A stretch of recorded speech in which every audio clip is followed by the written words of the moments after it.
Le centre Joli Rêve a servi de cadre pour cette campagne de sensibilisation.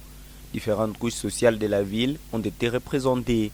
Certains malades vivant avec le VIH-Sida étaient présents pour donner leur témoignage. L'année 2024, cette journée a été célébrée sous le thème suivant les chemins de Troie. Maître Dani déplore la discrimination faite envers ces personnes. Il a pour cette occasion parlé des droits des personnes vivant avec le VIH-Sida dans la société.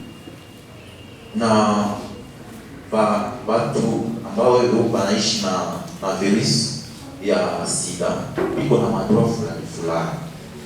Kwa mfano, le droit à la confidentialité.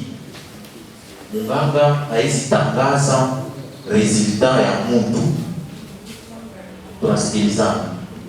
Unaenda fanya dépistage parce que les dépistages c'est la clé de la lutte contre le VIH-Sida. Mtu mwenye hayaka jidepiste ajui kama iko na virus upe kama hanayo, lakini sasa unaenda faire dépister jo unajua kama uko na VIH na kama uko nayo unaanja dawa mbele ya wakati. Il y a aussi le droit au respect. Mtu mwenye iko na VIH-Sida anapaswa heshimiwa au même titre que mwenye ana VIH-Sida. C'est pourquoi il faut lutter contre stigmatisation. Stigmatisation ni kusema kwa nashota watu vidole, kusema huyu anashaka ya VIH. À ce tour, le docteur Gertrude Tambavira donne des statistiques des personnes dépistées au sein du centre hospitalier FEPSI. Selon les résultats de ces dépistages, les chiffres des personnes diagnostiquées positives sont élevés cette année, d'où la nécessité d'une prise en charge de ces porteurs du VIH. Les statistiques ont augmenté parce que nous avons essayé de calculer le pourcentage. L'année passée, nous étions à 0,4. Aujourd'hui, nous sommes à 0,6, la prévalence du VIH-Sida. C'est-à-dire que ça a augmenté de 2%, de 0,2.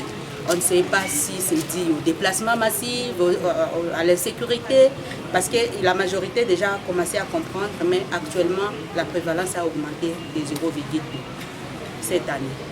En fait, normalement, la gratuité des ARV, des antirétroviraux, est fournie par la zone de santé.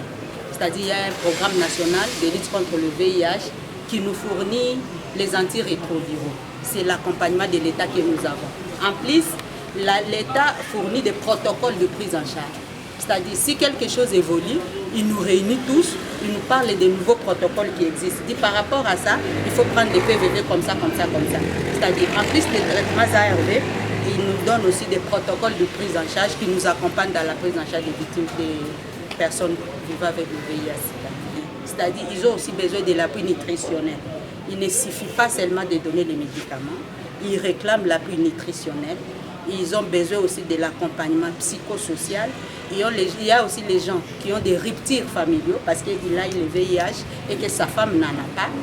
Alors, ils ont un foyer qui est perturbé. Ils ont aussi besoin de médiation familiale. En ville de Butembo, le centre hospitalier FEPSI prend en charge les personnes atteintes du VIH-Sida et reçoit gratuitement les candidats au dépistage volontaire qui se fait chaque lundi au sein de cette structure.